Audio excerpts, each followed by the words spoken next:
또 시작해 보겠습니다. 이 후반부에 해야 될 내용이 더 많은데 그래서 결국 시간이 없어서 용과 두 짐승의 부분은 제가 생략을 하고 가겠습니다. 이거 교재를 잘 보세요. 그리고 사실 이 용과 두 짐승 요 부분은 요 한순간에 단 몇 분으로 설명이 안 됩니다.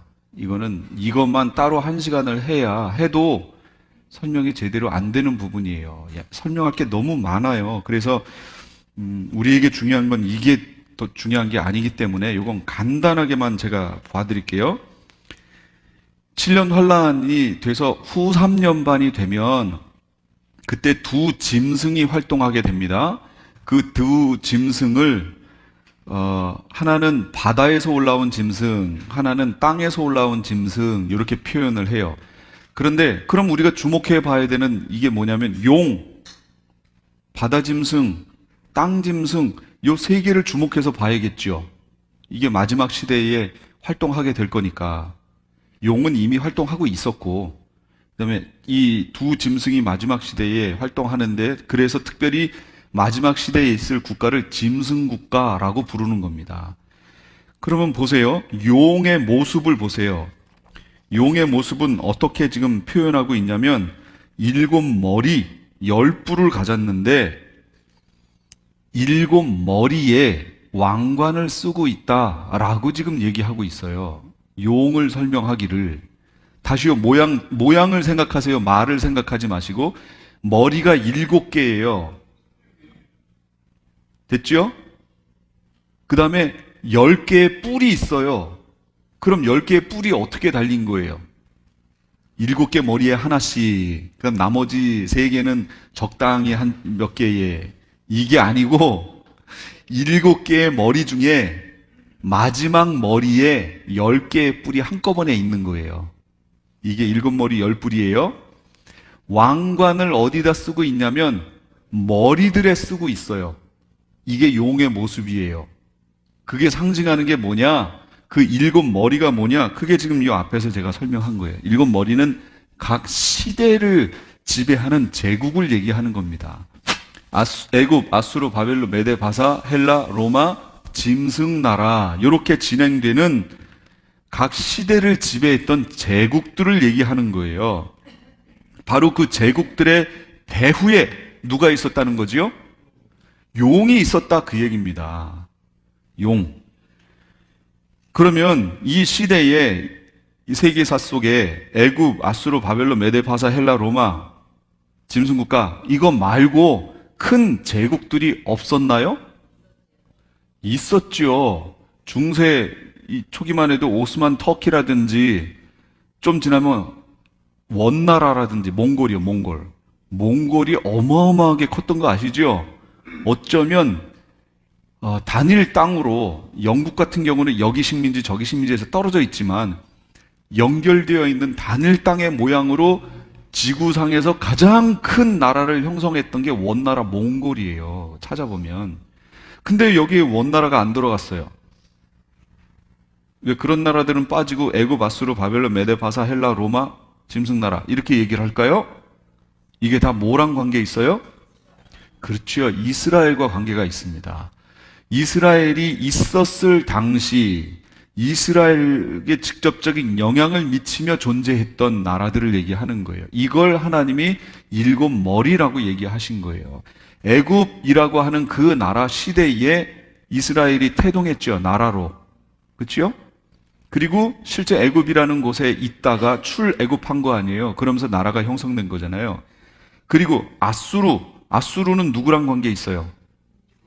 북이스라엘 망하게 했던 제국, 바벨론은 남유다를 망하게 했던 제국, 메데 바사는요. 이게 페르시아 얘기하는 거거든요. 이 페르시아는 바로 아수르와 바벨론을 먹은 나라. 그래서 다니엘이 이 바벨론의 포로로 끌려갔다가 메데가 다시 이 제국이 되어 이걸 먹을 때 메대에 속하여 또 생활을 했던 그 다니엘 그 시대. 그 다음 메대를 점령한 나라는 헬라에서부터 요 로마 예수님 나오기 전까지 요 시대를 암흑시대, 신구약 중간사로 해서 신학교에서는 배웁니다. 그러니까 성경에는 다니엘서에 예언되어 있는 내용만 있지 실제는 내용이 없습니다. 이 헬라 시대 여기. 그런데 그 헬라 시대에 아주 중요한 사건이 인물이 하나 등장합니다. 그게 다니엘이 예언해 놓은 작은 뿔 얘기입니다. 다니엘서에. 그 작은 뿔이 누구예요? 안티오쿠스 에피파네스라는 인물입니다. 그 안티오쿠스, 이거는 이제 다니엘 계시록 끝나고요. 한 4주 정도 제가 다니엘을 할 겁니다. 다니엘을 해야 이제 계시록하고 연결되거든요. 그럼 거기에 안티오쿠스 에피파네스라고 하는 인물이 등장하는데 이게 누구냐? 이게 작은 뿔이고 이게 적그리스도의 모형입니다. 그래서 이 안티오쿠스 에피파네스가 예루살렘에서 어떤 일을 했는지를 주목해서 보면 이게 그대로 마지막 시대에 어떤 적그리스도가 나타나서 무슨 일을 할 것이라는 게 나오는 거예요. 그래서 성경은 병행법적으로 되어 있다고 그랬잖아요. 이게 이렇게 연결이 되어 있다는 거예요. 그래서 세례 요한을 보면 마지막에 하나님의 종들의 사역의 내용을 아는 것처럼 이게 다 연결이 되어 있는 거예요. 떨어져 있지 않습니다. 어쨌든 그 인물이 헬라 시대에 등장하고 그 다음에 로마 시대 예수님 태어나시고 돌아가시고 승천하시고 그 다음에 끝납니다. 기름 부은 자가 끝나요. 그래서 69일에까지 끝났어요. 그리고 지금 우리가 사는 거예요. 장차라고 하는 기간에 살고 있다가 어느 시점인가 한일해가 시작하죠. 그러면 그 한일해가 시작하려면 아까 얘기했잖아요. 이 머리들이 있어야 되는 이 시대에 누가 같이 존재해야 돼요? 이스라엘이 있어야 이게 성립이 되잖아요. 그럼 짐승 나라가 성립되려면 먼저 누가 만들어져야 돼요? 이스라엘. 그러니까 지금 이스라엘이 독립해서 등장한 겁니다. 괜히 등장한 게 아니에요. 이 짐승 나라를 등장시키기 위해서 하나님이 먼저 이스라엘을 등장시킨 거예요. 그 다음에 이제 짐승 나라가 나올 거예요. 지금 그 나오는 걸 지금 바로 앞에 두고 있는 겁니다. 이 흐름을 알고 보셔야 저 이스라엘이 중동에 있는 저 이스라엘이 우리랑 상관없는 우리가 영적 이스라엘 해버리고 저건 우리랑 상관없어? 이런 오류를 범하지 않는다 그 얘기예요. 성경의 전체적인 이 흐름을 볼 수 있어야. 이게 용의 모습. 그러면 짐승의 모습은요? 짐승의 모습은 또 달라요. 7머리 10뿔은 똑같아요. 7개의 머리가 있고 마지막 7번째 머리에 10개의 뿔이 있어요. 근데 왕관을 어디다 써요? 짐승은 관에 쓰고 있습니다. 뿔에 쓰고 있어요. 10개의 뿔에. 그럼 거기서 상징하는 이 관이 뭐예요? 이 관. 이게 왕관을 얘기하는 겁니다. 권세를 얘기하는 거예요. 스테파노스를 얘기하는 게 아니에요. 뭐를 해서 상급으로 받은 스테파노스를 얘기하는 게 아니고 왕권을 얘기하는 거예요. 그러니까 용은 7머리의 시대, 각각 시대의 왕으로 이 세상을 지배해 왔다. 공중 권세를 잡고 있었다라고 하면 짐승은 마지막 시대에 있을 짐승 나라의 10개의 뿔의 관을 쓰고 있으니까 열왕이 등장한다. 그걸 얘기하는 겁니다. 여기 그림에서 제가 이걸 어떻게 표현해야 되나 참 어려웠어요. 이 10개의 뿔이에요. 근데 가운데에다가 제가 동그라미 빨간 걸 했잖아요. 이거는 머리에 쓴 거예요. 머리. 여기까지는 아직 용이 적그리스도에게 영향을 미치는, 그래서 적그리스도와 용이 합작하여 만들어낸 환란 들어가기 전에 있는 그 시대를 얘기하는 거예요. 그런데 짐승이 언제 등장하냐면 중간에 등장하죠. 이때 등장했을 때는 10뿔의 관을 쓴다 그 얘기예요. 내용이 바뀌었다 그 얘기죠. 그러다가 여기에서 갑자기 이렇게 바뀌어요. 거기에 짐승이 적그리스도가 등장했다가 이 적그리스도가 앞에 이제 저기가 달라지지요. 요 앞에는 용이었는데 여기선 짐승이에요. 짐승이 여기서 등장하면서 머리에 이제 관을 썼잖아요. 짐승이 등장하니까. 짐승은 7머리 10뿔 중에 뿔에 관을 쓰고 있잖아요. 이렇게 이제 요 모양으로 바뀌었어요. 요 모양으로. 그래서 여기서 짐승 나라가 이렇게 시작되는 겁니다. 여기에서 제가 하나 여기 빼먹은 것 중에 뭐냐면 짐승이 한동안 권세를 받으리라 그랬거든요.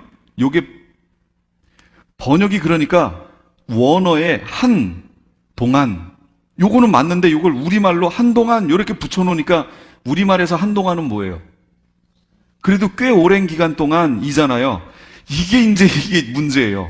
그게 아니고 동안은 어떤 기간이지요. 하나는 하나예요. 하나의 기간 동안이란 뜻이에요. 이걸 영어로 하면 one period란 얘기예요. one period 동안. 그럼 7년 환란은 몇 피리어드로 돼 있어요? 2 피리어드로 돼 있어요. 1 피리어드가 전 3년 반, 두 번째 세컨드 피리어드가 후 3년 반.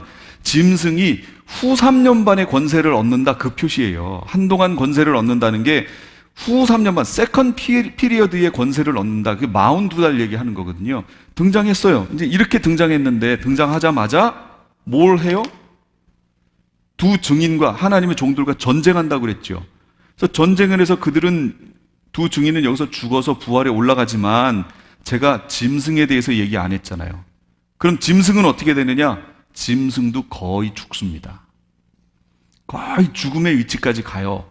그러다가 용이 이 짐승에 의해서, 이 기독교 용어는 아닌데 빙의된 짐승의 영이, 이 바다에서 올라온 짐승, 무적행에서 올라온 짐승은 영이잖아요. 천사의 영이잖아요. 타락한 천사의 영.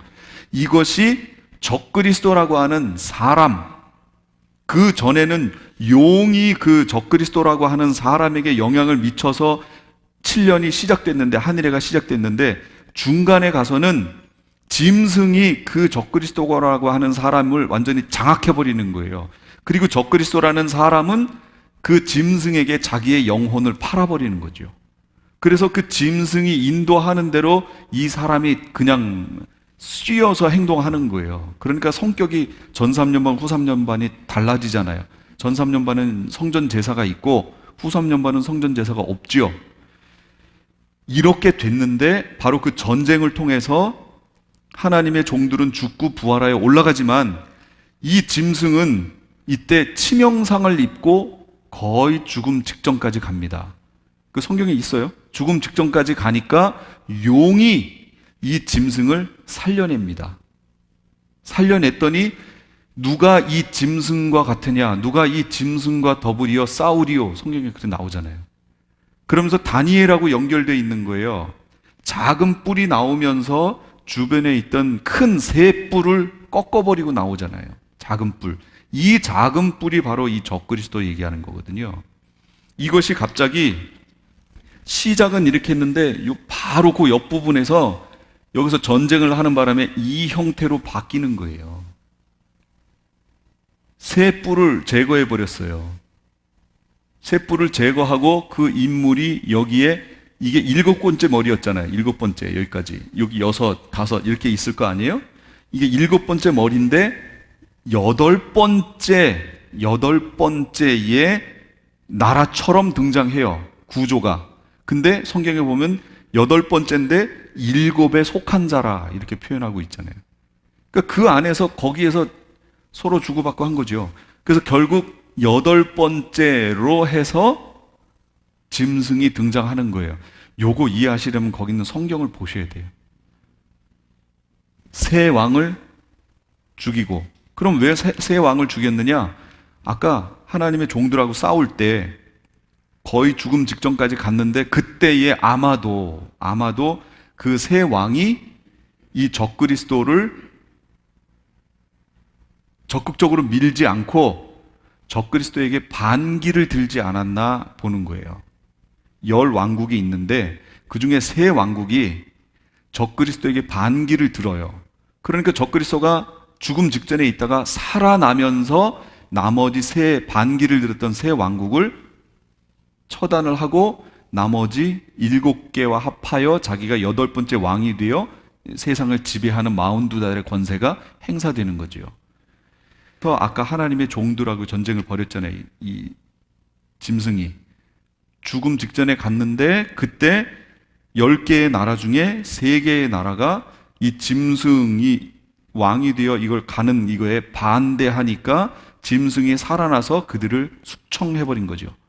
숙청해버리고 그 나라를 자기의 것으로 삼아버리고 새로운 재편된 8번째 나라가 펼쳐지는 거예요. 그게 42달 펼쳐지는 겁니다. 그 사이가. 여기 부분이 참 어려워요. 이거는 성경을 입체로 봐야 돼요. 다니엘서하고 계시록하고를 막 입체로 왔다 갔다 하면서 막 이렇게 봐야 되는 부분이라서 설명이 되게 어렵습니다. 제가 여기를 이것만 있는 게 아니에요. 여기 부분은. 여기로 오면은 이제 하늘의 영적인 구조가 나와요. 그게 여기에 설명이 돼 있어요. 하나님이 만들어 놓으신 걸 그대로 마귀는 흉내내서 하늘의 구조를, 이 완전히 영적인 세계의 계급을 그렇게 형성해 놓은 게 여기에 또 나오거든요. 여기에 되게 길어요. 어려워요. 근데 지금 우리가 8강으로 만들었기 때문에 여기를 설명할 수가 없습니다. 그냥 넘어가야 돼요. 어쩔 수가 없어요. 표현을 해놨으니까 보시고 모르시면 저한테 질문을 해주세요. 그러면 제가 설명하는 식으로 할게요. 그렇지 않고 지금 설명하면 지금부터 1시간도 훌쩍 가버립니다. 근데 이거보다 더 중요한 게 있어요.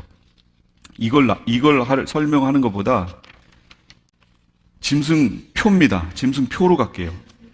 요거는 어쩔 수 없이 넘어갑니다.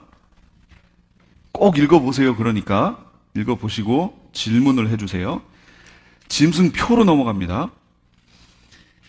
짐승표를 우리가 세미나 할 때는 짐승표의 성격에 대해서 설명을 해서 어디에 들어오면 받지 말라고 그랬죠?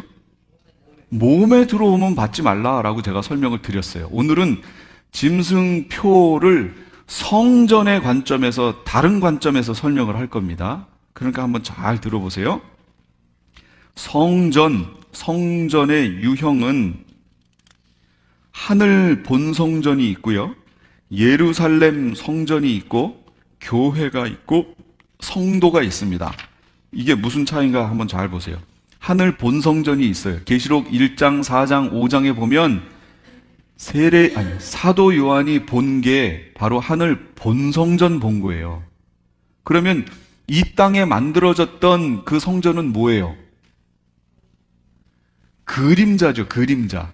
모세가 하늘 본성전을 보고 그것을 이 땅에다가 만들어 놓은, 재현해 놓은 그림자란 말이죠. 그러니까 이 땅에 있는 건 본성전이 아니에요. 하늘의 본성전이 있습니다. 그 하늘 본성전에는 히브리서 8장 5절, 그들이 섬기는 것은 하늘에 있는 것의 모형과 그림자라.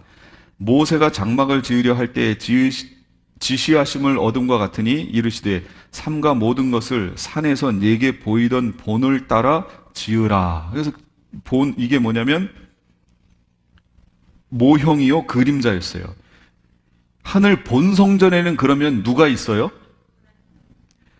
삼위 하나님이 거기에 임재해 계십니다. 삼위 하나님이.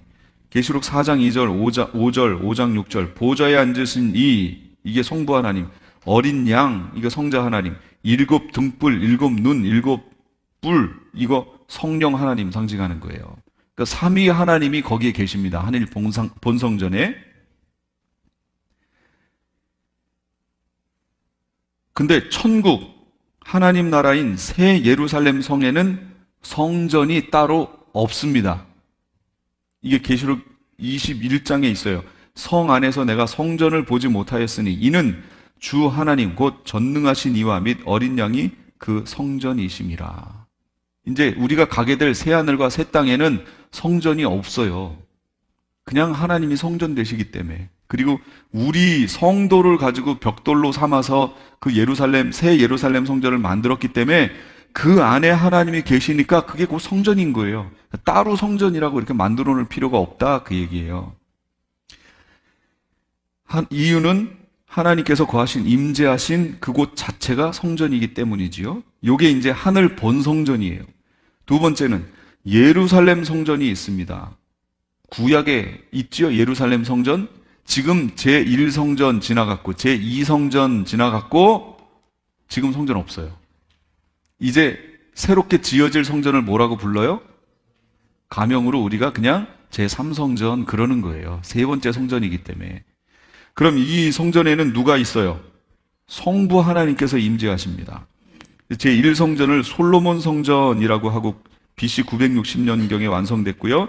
이스라엘의 끝없는 우상 숭배로 말미암아 BC 586년 바벨론에 의해서 완전히 파괴됩니다. 그걸 이미 열왕기하 거기 보면 나와 있어요. 이 성전을 버리리라 그렇게 말씀하셨어요.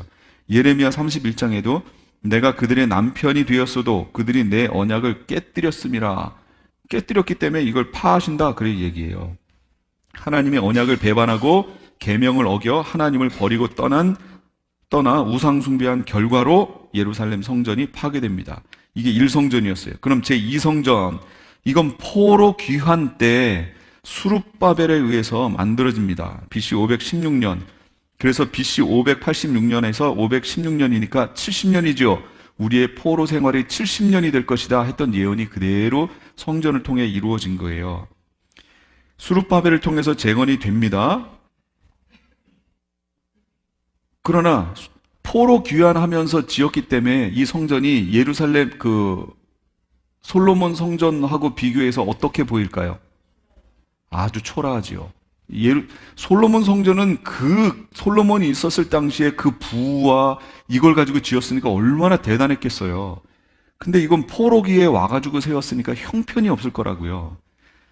근데 예수님 태어나실 당시 이제 BC 20년경에 태어나시기 전이죠. 헤롯이 여기 분봉왕으로 옵니다. 헤롯은 오리지널 유대인이 아니에요. 근데 여기를 분봉왕으로 왔으니까 다스려야 되는데 유대인들을 다스리려면 이게 뭔가 좀 유화 정책을 피해야 될 거 아니에요. 그래서 유대인들을 잘 관찰해 보니까 성전이 죄일이에요. 성전이. 그래서 너희들이 지금 보고 있는 이 수룹바벨 성전 이거 초라하지? 내가 어마어마한 성전으로 만들어 줄게. 나 좀 잘 좀 봐줘. 이런 거지요. 그래서 헤롯이 성전을 증축합니다. 이 수룹바벨 성전을 다시 어마어마한 크기의 11층 높이인가 그 정도 되는 성전으로 증축을 합니다. 어마어마하게 대단했죠? 그래서 이걸 보고 제자들이 예수님과 함께 감람산에 가면서 예수님 저 성전 좀 보십시오 하고 얘기했던 거예요. 그랬더니 예수님이 마태복음 24장에 돌이 돌 위에 하나도 남지 않고 다 무너뜨려지리라 하고 말씀하신 게 바로 그 성전, 헤롯 성전 보고 하신 거예요. 그 성전.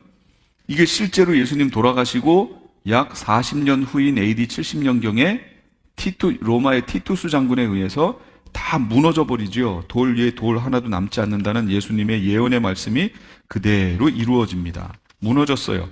자, 이제는 성전이 없습니다. 거기에 이슬람 돔 성전이, 황금 돔 성전이 거기에 지금 세워져 있습니다. 근데 계시록의 내용을 보면 성전이 세워져야 됩니다. 제3성전. 왜냐하면 성전 제사를 한다고 그랬거든요. 지금 성전이 없으니까 성전 제사를 할 수가 없지요. 하려면 성전이 있어야 그 안에서 유대인들이 성전 제사를 하지요. 그리고 그게 전 3년 반 동안에 있고 그 성전 제사를 폐하고 후 3년 반에 짐승이 등장하여 짐승 국가가 만들어지는 거 아니에요. 그러니까 있어야 돼요. 제3성전이 세워져야 돼요. 그런데 유대인들이 지금 유대 종교인들이 지금 이걸 짓기 위해서 모든 준비를 재료까지 다 앞에다가 머릿돌까지 그 앞에다 갖다 놓고 지금 준비하고 있다 그 얘기예요. 짓게만 해달라 그러면 우린 바로 짓는다 하고 있다 그 얘기를 했었잖아요. 이 사람들이 유대인들이 어느 정도냐면 이 이스라엘 그 항공 비행기를 며칠 전에 얘기해요. 항공 비행기를 탔는데 종교인들이 옆에 여자가 앉아 있는 거예요. 손님이 자기는 여자가 앉은 곳에 같이 앉을 수 없다. 그래서 저 여자를 옮겨달라. 아니 그럴 것 같으면 자기가 옮겨가야지 왜 저 사람을 옮기라 그래. 그것 때문에 비행기가 늦게 뜬 거예요. 그래서 그 사람들이 양보를 해서 이 사람들이 여기 앉았어요. 그거 안 보려고 또 눈도 감고 있었대요. 그 여자 안 본다고.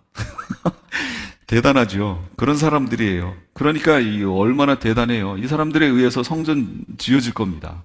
그리고 성전 제사가 시행될 거예요. 그게 전 3년 반이에요. 들어갑니다. 그러니까 잘 보세요. 성전 지어지나 안 지어지나 그 이스라엘 뉴스를 통해서 보십시오. 그러면 환란기 안으로 들어가는구나 이렇게 아시면 돼요. 그게 사인 중에 하나입니다.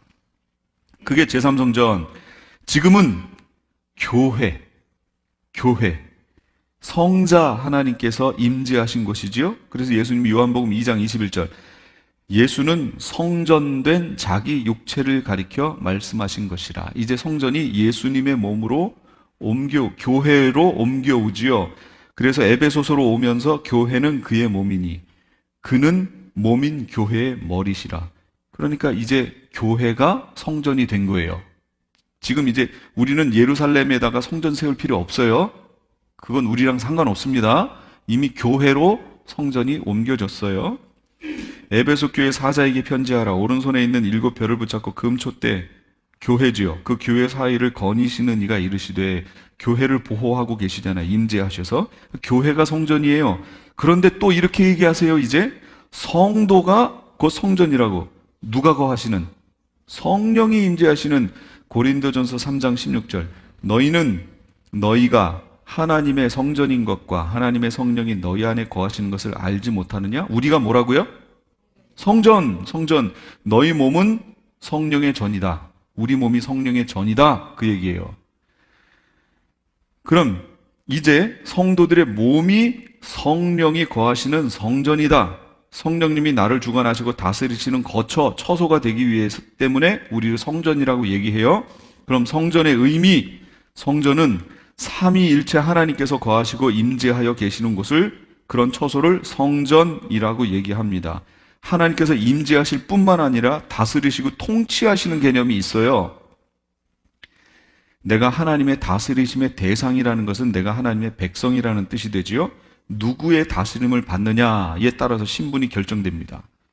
그렇다면 그 성전을 유지하려면 어떻게 해야 되느냐, 그 얘기예요. 예루살렘 성전이 왜 파괴됐죠? 우상 숭배하는 바람에 파괴됐다고 얘기했잖아요. 거룩이 깨어지는 바람에 파괴됐지요. 그리고 하나님이 버리셨잖아요. 그렇다면 성전을 유지하기 위해서는 어떻게 돼야 되느냐? 성전의 제1되는 덕목이 뭐예요? 그건 거룩이에요. 거룩한 전이잖아요. 그러니까 거룩이 깨지면 성전이 깨집니다. 그럼 우리 몸이 성전이라면서요. 그렇다면 우리 몸의 거룩이 깨어지면 성전이 깨어진다는 걸 얘기하는 거예요. 17페이지 윗부분입니다. 우리 몸의 거룩은 예수 그리스도의 대속의 사건을 믿음으로 받아들일 때 그 결과로 거룩이 시작됩니다. 요걸 잘 이해하세요. 거룩이 시작되는 거예요. 완성되는 게 아니에요. 이걸 완성됐다고 얘기하니까 구원을 잃지 않는다고 자꾸 얘기하는 거예요. 시작이에요, 시작. 시작됐다는 것을 신약적인 용어로 이미라고 얘기하고, 그리고 완성된 것이 아니에요. 그러니까 아직이라고 얘기하는 거예요. 이미와 아직, 그 의미예요. 대속의 은혜를 받아들였다는 것은 죄인임을 인정하고 회개했음을 의미해요. 그렇죠? 대속의 은혜를, 나를 대신 속해주신 은혜, 갚아주신 은혜, 이걸 받아들였다라는 것은 내가 죄인이다라는 것을 인정하고 회개했다는 것을 말하는 거지요. 단회적이지 않습니다. 계속적이라고 제가 설명했어요. 성경에서 하나님의 임재가 있을 때 거룩지 못한 것들은 어떻게 했어요? 불로 다 태워버립니다. 역대하 7장 1절, 솔로몬이 기도를 마침에 불이 하늘에서 내려와서 그 번제물과 제물을 사르고, 솔로몬 성전 지은 후에도 그랬죠. 그 다음 출애굽기 19장에도 여호와께서 불 가운데서 거기 강림하시는 거예요. 시내산에 오실 때 불로 강림하셨어요. 그래서 시내산 위가 지금도 다 태워져 있는 거 아세요? 지금도 시커멓게 있는 거? 지금도 시내산 위가 이렇게 시커멓게 태워져 있어요. 돌멩이들밖에 없거든요. 근데 그 돌멩이가 태워진 흔적이 지금까지도 있습니다. 인터넷 구글에 가면 그게 다 나와 있어요. 그 다음 출애굽기 19장 20절에도 여호와께서 시내산, 곧 그 산 꼭대기에 강림하시고 모세를 그리로 부르시니 모세가 올라가매. 그래서 그 산을 태웠던 거예요. 거룩지 않기 때문에. 그 다음에 요한복음 3장 5절, 예수께서 대답하여 이르시되 진실로 내게 이르노니 사람이 물과 성령으로 나지 아니하면 하나님 나라에 들어갈 수 없느니라. 너희가 거듭난 것은 썩어질 씨로 된 게 아니고 썩지 아니할 씨로 된 것이니 살아있고 항상 있는 하나님의 말씀으로 되었다. 에베소서에도 또 십자가로 이 둘을 한 몸으로 하나님과 화목하게 하려 하심이라. 원수된 것을 십자가로 소멸하시고 거듭났다. 그 얘기는 물, 성령, 번제단, 태움 얘기하는 거거든요. 그걸로 태워졌다라는 걸 상징하는 거예요. 그래서 거듭났다, 거룩해졌다를 얘기합니다. 거룩해지면 그 다음부터는 어떻게 해야 돼요? 그 거룩을 유지해야지요. 유지. 임재의 지속이에요. 이게 그 말이에요. 거룩하지 않으면 하나님의 임재는 더 이상 지속되지 않습니다. 거룩하신 분이 거룩하지 않은 곳에 거하실 수 없기 때문에 그래요. 그래서 고린도전서 3장 16, 17절 같이요. 시작. 너희는 너희가 하나님의 성전인 것과 하나님의 성령이 너희 안에 계시는 것을 알지 못하느냐? 누구든지 하나님의 성전을 더럽히면 하나님이 그 사람을 멸하시리라. 하나님의 성전은 거룩하니 너희도 그러하니라. 누가 성전이라고 그랬어요? 우리가, 너희가 하나님의 성전인 걸 알지 못하느냐? 그러면서 뭐라고 하셨어요? 누구든지 하나님의 성전을 더럽히면 하나님이 그 사람을 멸하신다고요. 근데 우리가 어떻게 하면 거룩해지지요? 예수 그리스도의 대속의 은혜를 받으면 거룩해지지요. 거룩이 시작됐다니까요. 시작. 그래서 우리가 하나님의 성전이 됐어요. 그럼 이제부터 어떻게 해야 돼요? 그 거룩을 유지해 나가야지요. 누구든지 그 성전을 더럽히면 하나님이 어떻게 하신다고 그랬어요? 멸하신다고 그랬잖아요. 성경에 다 나와 있다니까요. 멸하시는데 우리는 멸해지지 않는다. 한 번 거룩해지면 영원히 거룩하다라고 얘기하는 거 아니에요. 지금 일반적으로 교회가 이렇게 얘기하면 안 된다 그 얘기입니다. 이게 마지막 시대에 주시는 메시지예요. 이걸 교회들이 다 놓쳤어요. 기록되었으되 내가 거룩하니 너희도 거룩할지어다. 데살로니가전서 4장 3절. 하나님의 뜻은 이것이니 너희의 거룩함이라. 곧 음란을 버리고. 히브리서 12장 14절. 모든 사람과 더불어 화평함과 거룩함을 따르라. 이것이 없이는 아무도 주를 보지 못하리라. 이거 진리인 줄로 믿으십니까? 그러면 이대로 해야죠. 모든 사람과 더불어 화평하셔야 돼요. 그래서 누구의 원한이 있다든지 내가 누구를 용서하지 않았다든지 이런 부분이 있으면 여러분 목숨이 붙어있는 이때에 빨리 해결하셔야 돼요. 누가 원수예요? 원수가 집안 식구리라 예수님이 말씀하셨잖아요. 빨리 회복하셔야 돼요. 원수는 집안 식구입니다. 집 안에 있어요. 거룩함을 따르라 그러잖아요. 화평함과 거룩함이 없어요. 없으면서도 나는 지금 크리스찬이라고 얘기해요. 어림도 없는 얘기. 이것이 없이는 아무도 주를 보지 못하리라 그랬잖아요. 이 신앙생활이 뭐예요? 화평함과 거룩함을 유지하는 거예요. 이걸 이루어가는 게 신앙생활이라니까요. 근데 한번 예수 믿으면 그 다음부터 내가 어떻게 행동을 해도 구원을 잃지 않는다고 얘기하는 이들이 있죠. 이건 성경하고 안 맞습니다. 정말로 그게 진리인 줄로 믿으면 그 사람 구원 얻기 힘듭니다. 예수 그리스도를 믿으면 거룩이 시작된 거예요. 이렇게 이해하시는 게 좋아요. 시작됐으면 그 다음부터는 어떻게 해요? 유지해 나가야죠. 그게 신앙생활, 그걸 성화라고 얘기하는 겁니다. 그게 없으면 주를 보지 못한다라고 성경은 얘기해주고 있잖아요. 거룩의 유지는 하나님의 임재 지속의 필수 조건입니다. 따라서 매일 매순간 회개해야 돼요. 죄 지을 때마다 어쩔 때는 하나님의 음성이 들리고 하나님의 임재를 경험하고 하나님의 인도하심을 경험하는데 왜 어떨 때는 답답하게 그게 딱 끊어졌어요? 죄를 돌아봐야 돼요. 이 거룩이 내가 깨지지 않았는지, 하나님을 경외함이 깨어지지 않았는지, 내게 우상이 있지 않은지 자신을 다시 돌아봐야 됩니다. 그걸 회복해야 된다는 거예요. 그래서 거룩의 시작, 거룩은 오직 하나님의 은혜와 선택의 결과입니다. 우리가 거룩해지기 위해서 무엇을 한다. 이건 말도 안 돼요. 그렇게 할 수가 없어요. 그런 것을 바로 뭐라고 얘기하냐면 그걸 율법주의라고 얘기하는 겁니다. 내가 무엇을 행해서 거룩지 않은데 내가 무엇을 행함으로 거룩해질 수 있다고 얘기하는 걸 그걸 율법주의라고 얘기하는 거예요. 율법주의가 다른 게 아니고 바울이 계속 지적한 게 그 율법주의를 얘기하는 거예요. 율법을 행함으로 지금 바울이 갈라디아서 같은 경우 보세요. 유대에서 온 어떤 형제들이 와가지고 자꾸 이 이방 갈라디아 교회에 복음 전한 것에 대해서 다른 복음을 전하는 거예요. 그 다른 복음의 내용이 뭐냐면, 바울은 뭘 얘기했냐면, 이방인 당신들이 예수 그리스도 안으로 택함 받은 하나님 백성 안으로 들어오려면 오직 하나님의 은혜, 믿음, 하나님이 주시는 믿음으로 되는 것이다 라고 얘기했더니, 유대에서 왔던 어떤 이들이 아니다, 너희가 이 하나님의 무리 안으로, 백성 안으로 들어오려면 할례를 행해야 된다라고 율법을 얘기한 거예요. 할례를 행해야만 하나님의 무리 안으로 들어올 수 있다라고 얘기한 거예요. 그 얘기는 바울의 입장에서 보면, 그러면 할례를 안 하면 하나님 백성 무리 안으로 못 들어가잖아요. 그럼 할례가 뭐예요? 율법이잖아요. 율법을 행해야 하나님 백성의 무리 안으로 들어갈 수 있다. 이게 다른 복음이라고요. 이렇게 될 수 없다고요. 이게 율법주의를 말하는 거예요. 내가 이 땅에서 선한 일을 하고 착한 일을 했어요. 그래서 하나님의 무리 안으로 들어갈 수 있어요? 없어요. 그거 불가능해요. 하나님의 무리 안으로는 그렇게 들어가는 게 아니에요. 오직 하나밖에 없어요. 하나님의 은혜로, 믿음으로 말미암아 얻는 거예요. 그래서 이신칭의예요. 여기에는 변화가 없어요. 근데 교회들이 여기서 멈추면 안 된다고 제가 지금 얘기하는 거예요. 다 교회들이 여기서 멈춰 있어요, 여기. 그리고 그 후는 내가 믿음으로 구원을 얻었기 때문에 그 후는 상관이 없다고. 상관이 왜 없어요? 아까 여기 나왔잖아요. 거룩함을, 화평함과 거룩함을 따르라. 이것이 없으면 아무도 주를 보지 못하리라. 못한다니까요? 이신칭의를 통해 하나님 백성 안으로 들어왔어요. 그럼 그 다음은 어떻게 해야 돼요?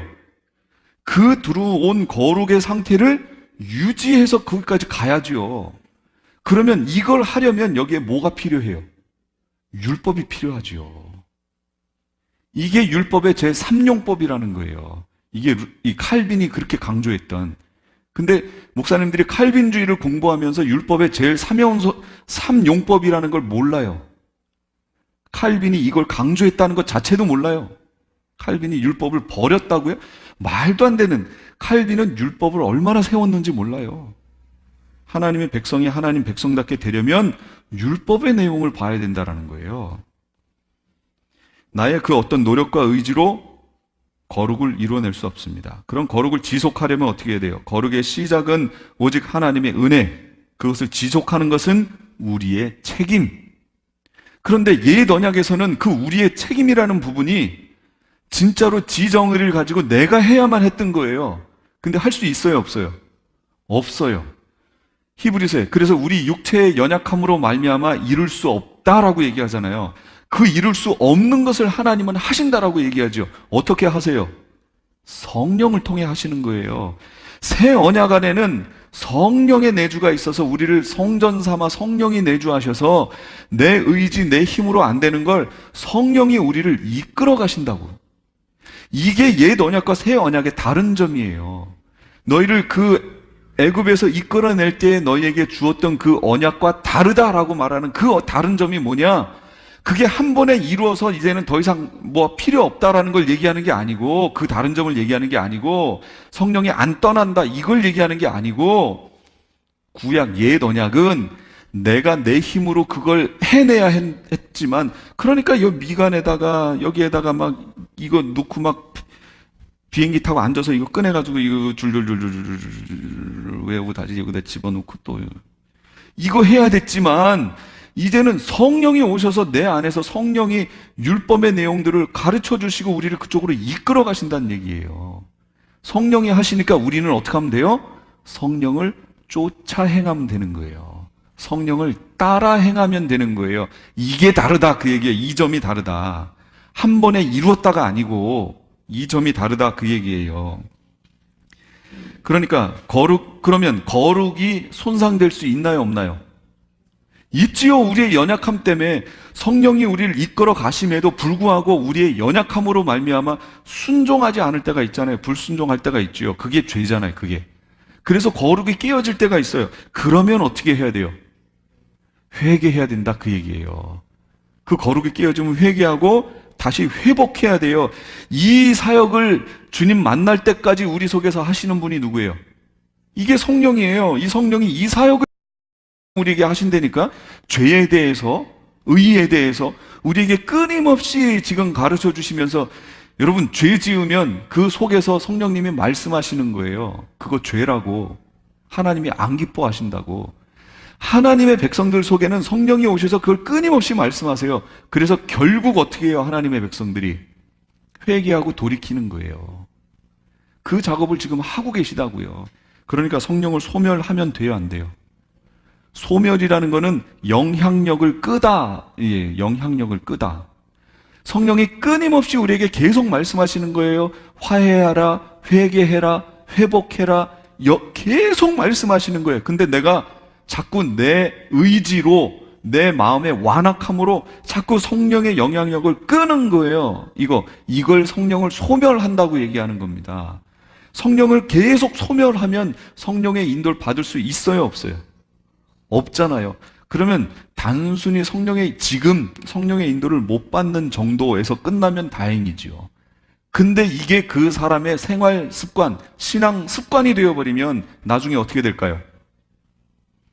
계속해서 성령의 인도를 거부하고 꺼버리고, 영향력을 꺼버리고 계속 가는 거예요. 나중에 결국 그 양심이 화인 맞는 거예요. 불도장 맞는 거예요. 그럼 양심이 못 느끼지요. 감각이 없어졌지요.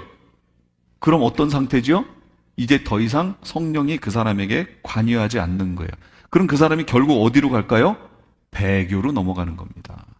그러니까 성령을 끄지 말라 그 얘기예요. 성령이 계속 우리에게 말씀하시면 그 영향력을 그대로 받아들이고 순종하라 그 얘기예요.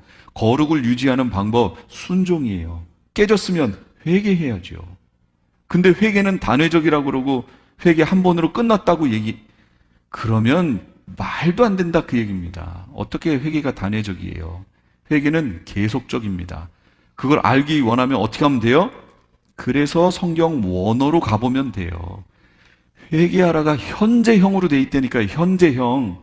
현재형은 뭐라고 그랬어요? 우리말로 정확히 이해하려면 그 앞에 부사를 하나 넣고 이해하시면 돼요. 뭐요? 계속해서. 헬라어 현재형으로 거룩하라 나오면 우리말로 거룩하라 이렇게 번역하면 그 의미가 다 안 오는 거예요. 그 앞에다가 계속해서 라는 말을 넣어야 헬라어 원어가 갖고 있는 의미가 오는 거예요. 거룩하라 뭐예요? 계속해서 거룩하라. 회개하라 앞에 계속해서 회개하라예요. 단회적으로 회개하고 끝내라는 얘기가 아니고, 그러니까 그렇게 알고 있으면 심각하다 그 얘기죠. 그 사람 구원 못 얻는다 그 얘기예요. 그러니까 이단이다 그 얘기입니다. 그런데 왜 기존 교회가 그 교리를 따라가냐 그 얘기예요. 따라가면서 본인이 그 구원파의 교리를 따라가고 있다는 것도 몰라요. 그게 하나님의, 아니 한 번 딱 예수님 영접했을 때 모든 게 결정돼 버렸으면 이게 얼마나 진짜 복이지요. 근데 그렇지 않다니까요. 은혜를 받는 건 하나님의 전적인 은혜. 근데 그 자리까지 우리가 가야 된다니까요. 성령과 함께 성령이 이끄신 대로 순종하여 그 자리까지 가야 성령을 보증으로 주셨잖아요. 그럼 그 자리에 가서 보증을 내밀어야죠. 그래야 구원을 얻지요. 예수님의 진노가 있습니다. 이스라엘과 이방의 화해. 한 세 사람을 이루어야 된다. 이렇게 좋은 얘기도 하시고, 한 세 사람을 하나님과 화목시키기 위해서 오신 초림의 예수님인데, 이런 예수님이 대노를 하셨어요. 어느 정도냐? 노끈을 만들어서 막 상을 엎는 대노를 하셨어요. 언제 그러셨죠? 성전에서 매매하는 모습을 보고 그렇게 하셨죠. 그럼 보세요. 예수님이 오셨을 당시는 성전이 뭐였죠? 예루살렘 성전이잖아요. 그게 그 헤롯 성전, 제2성전이 성전이잖아요. 거기에서 뭐 하고 있었다고요? 매매. 그러니까 예수님이 뭐라고 하시냐면, 내 아버지 집을 기도하는 집인데 너희가 강도의 구례를 만들었구나 하고 노끈을 만들어서 엎어버리셨죠. 근데 지금 성전이 뭐라고요? 우리 몸이라고 했잖아요. 우리 몸이 성령이 거하시는 성전이라고 그랬잖아요. 근데 이 몸에다가 매매의 수단을 집어넣으면 어떻게 돼요? 그럼 예수님의 진노의 대상이 되겠지요. 그러니까 몸에다가 매매표를 집어넣으면 안 된다 그 얘기입니다. 그게 짐승표예요. 어떤 사람들은 이 짐승표를 상징으로 풀어가요. 또 어떤 사람들은 그거는 저기 그 내로 뭐 일로 넘어가는 사람들도 있고. 그럼 누가 짐승표 받은 거예요? 짐승표는 또 뭐예요, 그러면? 아닙니다. 짐승표는 따로 있습니다. 그래서 계속 세미나 할 때 얘기했잖아요. 짐승표의 성격을 보고 지금 대처해야 된다고. 짐승은 후 3년 만에 가서 나타나요. 근데 짐승표라는 것은 이미 시행이 돼버려요. 그러니까 짐승이 누군지를 알고 접근하면 늦는다라고 제가 설명했잖아요. 그래서 성경에는 13장에 그 짐승표의 성격에 대해서 그렇게 자세히 설명해 놓은 거예요. 모든 사람이 받는다. 이 표를 받으면 뭘 할 수 있어요? 매매할 수 있다. 신분증의 역할을 한다. 그 다음에요. 어디로 들어온다고요? 몸으로 들어온다. 너무 이건 상징이 아니잖아요. 몸으로 들어온다는 게 상징이 아니죠. 너무 이렇게 자세하게 표현해 놨음에도 불구하고 사람들이 다 상징이라고 해석하니까 자꾸 이 계시록의 내용이 꼬여버리고 준비를 못하는 거예요. 몸으로 들어온대잖아요. 몸으로. 그럼 몸으로 들어오는 표를 받으면 안 되죠. 지금 현재 몸으로 들어와서 매매를 하게 하는 표가 지금 여기 지금 갖고 계신 분들 계세요? 없지요? 근데 이때니까요? 지금 그게 지금 유럽에서는 얼마나 많이 시행이 되고, 그거를 주로 춤추는 데가 뭐죠? 클럽 갈 때 그거 해가지고 그냥 띡 하고 가서 술 마음대로 마셔도 돼요. 이것 때문에 다 감지가 돼서 나갈 때 계산이 저절로 된다니까요? 이거 지금 그러고 있는데, 크리스천들은 이건 상징 해가지고 밀어버리고 아무 상관없다라고 이러고 있어요. 그러니까 베리칩이 짐승표다. 베리칩 이퀄 짐승표. 요렇게 이해하고 계시면 안 된다, 그 얘기예요. 그렇게 이해하시지 마시고 몸에 들어온다를 이해하시면 돼요. 그러니까 시대가 예전에는, 제가 고등학교 때예요. 저희 교사 하셨던 분이 군대에서 제대하자마자 오셨는데 그분이 막 상기가 돼가지고 오셨어요. 그분이 컴퓨터 하시는 분이거든요. 프로그래머거든요. 오셔가지고 그분이 가진 지식으로 봤더니 누가 설명을 해줬는데 보니까 바코드, 그때는 바코드였어요. 바코드가 666이라고 이 축 3개가 있잖아요. 쭉 짝대기 있는 거. 이게 666이다. 그리고 그 안에 숫자가 써진다. 이렇게 얘기해요. 이 바코드로 인해서 컴퓨터가 어떻게 작동하고 이걸 다 설명을 하는 거예요. 그분이 그 전공이니까. 그러면서 지금 바코드가 얼마나 이 666으로 위험한 건 줄 아느냐 막 설명을 했었어요. 그럼 바코드가 그 짐승표예요? 그때는 거기까지밖에 이해가 못한, 과학 기술이 거기까지니까. 그럼 지금은요? 베리칩. 그러니까 베리칩을 짐승표라고 하시지 말고, 과학이 1년 내로 막 확확 바뀌니까 이런 형태인데, 이거보다 이제는 나노 기술이 발달해서 이 베리칩은 쌀털 많았잖아요. 근데 이제는 이것보다도 더 아주 아프지도 않게 우리 몸에 들어올 수 있는 그런 형태의 어떤 필름처럼 여기에다가 딱 새겨놔도 되는 것들도 있어요. 그러니까 어떤 형태가 될지 모르겠어요. 그러니까 이해를 그렇게 베리칩이 짐승표다 이렇게 이해하지 마시고, 몸에 들어오면서 매매를 하고 신분증의 역할을 하는 것으로 이해를 하셔야 된다, 그 얘기예요. 그거는 짐승표로 갈 확률이 높다, 그 얘기입니다. 그러니까 지금까지의 과학은 베리칩까지 왔다, 그 얘기예요. 베리칩 받은 거예요. 예, 했어요. 여기다가 했어요, 여기다가. 예. 병원 환자들도. 예. 그리고 요걸 지금 어디다 하냐면, 얼마 전 인터넷에 떴는데, 자기 집 개를 잃어버렸어요. 예. 그 개를 찾았는데, 1000몇 마일인가 떨어져 있는 지역에 가서 찾았어요. 어떻게 찾았느냐? 그 개에게 베리칩이 있었거든요. 그러니까 그거 하는 사람이 찍어보니까 여기 주소가 나와요. 그래서 연락을 해줘서 비행기를 타고 거기를 가가지고 데리고 왔어요. 그러면서 베리칩 설명이 나오는 거예요. 얼마나 좋아요. 그러니까 애들이 태어나자마자 고통을 못 느낄 때 여기다 베리칩을 넣어버리는 거예요. 그럼 애기들 잃어버리는 거 얼마나 많아요, 지금 미아들이. 이것만 해놓으면 잃어버렸을 때 금방 찾을 수 있다, 이 얘기죠. 제가 그랬잖아요. 홍보 및 권장기관이라고 그랬잖아요. 여기는 베리칩이 좋은 점만을 다 얘기한다니까요. 홍보 및 권장을 하기 위해서. 요게 지나고 환란 딱 들어가면 반강제 기간으로 넘어간다고 그랬잖아요.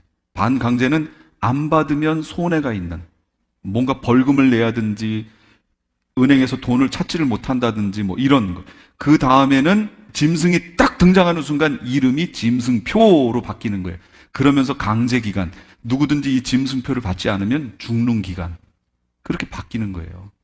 지금은 권장 및 홍보 기간, 그러니까 요 기간에 좋다고 아무리 설명을 해도 절대로 몸 안으로 들어오는 신분증이나 매매 수단이 온다 그러면 받으시면 안 돼요. 그래서 오바마 케어 할 때 뭐 그게 법적으로 다 됐다면서요. 받으시면 안 돼요. 내가 벌금을 내고 손해를 보는 한이 있어도 받으시면 안 돼요. 예. 그렇게 짐승표는 준비하세요. 다 잊어버려도 몸 안으로, 요거만 기억하시면 돼요. 그거 상징 아니에요. 몸 안으로가 어떻게 상징이에요? 몸, 그러니까 또 교회, 그래가지고 교회 안으로 들어와서 매매를 한다? 이렇게 상징으로 그거 끌어가면 안 된다, 그 얘기예요. 그렇지 않아요. 실제 우리 몸으로 들어오는 거예요. 상징이라고 생각하시는 분은 하셔도 돼요. 하셔도 되는데 한 가지만 놓치지 말고 하시라, 그 얘기예요. 몸에 들어온대잖아요. 그러면 일단 몸에 들어온다고 했으니까 몸에 들어오면서 매매 역할을 하는 게 있으면 받지 말아야죠. 상징이라고 해석하더라도 상관없어요. 일단 그렇게 믿더라도 성경에 분명히 몸에 들어오면서 매매 역할을 하고 신분증의 역할을 하는 용도로 사용된다니까, 그러면 그 용도가 되는 것은 말 그대로 안 하면 되잖아요. 그리고 나중에 주님 앞에 가서 확인해 보면 될 거 아니에요.